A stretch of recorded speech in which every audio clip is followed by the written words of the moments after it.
विशाळगडावर सार्वजनिकरित्या उरूस करण्यासाठी महसूल विभाग आणि पुरातत्व विभागाने परवानगी नाकारलेली आहे। आज उद्या पुढचे 2 ते 3 दिवस विशाळगडावर उरसाचा कार्यक्रम होत असतो दरवर्षी। मात्र यावेळी ही परवानगी नाकारलेली आहे, कारण आपल्याला माहित आहे की गेल्या 3-4 महिन्यापूर्वी जो प्रकार या ठिकाणी घडला, विशाळगडावर घडला, त्याच्यानंतर विशाळगडाच्या पायथ्याशी असलेल्या गजापूर या ठिकाणी घडल्यानंतर प्रशासन हे सतर्क झालेलं आहे।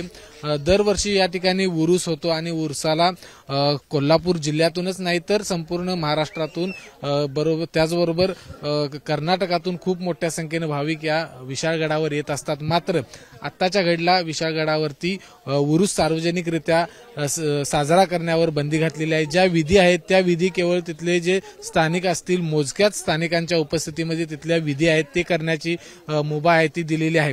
मात्र असं असलं तरी आजच्या दिवशी विशाळगडावरती दर्शनासाठी जाणाऱ्या भाविकांची संख्या मात्र प्रचंड आपल्याला पाहायला मिळते।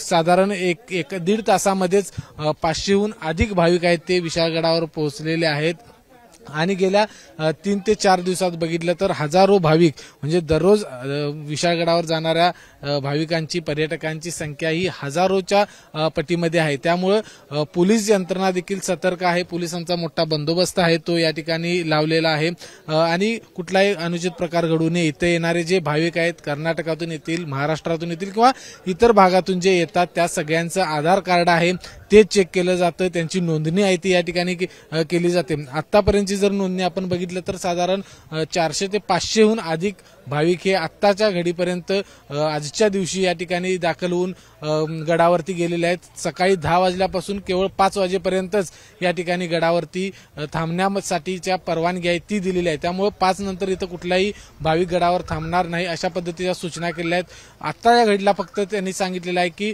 जो उरूस आहे तो सार्वजनिकरित्या तुम्हाला साजरा करता येणार आहे। ज्या विधी आहेत त्या विधी केवळ करता येतील, उरूस हा सार्वजनिकरित्या या ठिकाणी साजरा होणार नाही। त्यामुळे आजच्या दिवशी दर्शन घेऊन जाणाऱ्या भाविकांची संख्या देखील खूप मोठी आहे। कॅमेरामन निलेश शेवाळेसह विजय केसरकर, एबीपी माझा, विशाळगड, कोल्हापूर। एबीपी माझा, उघडा डोळे बघा नीट।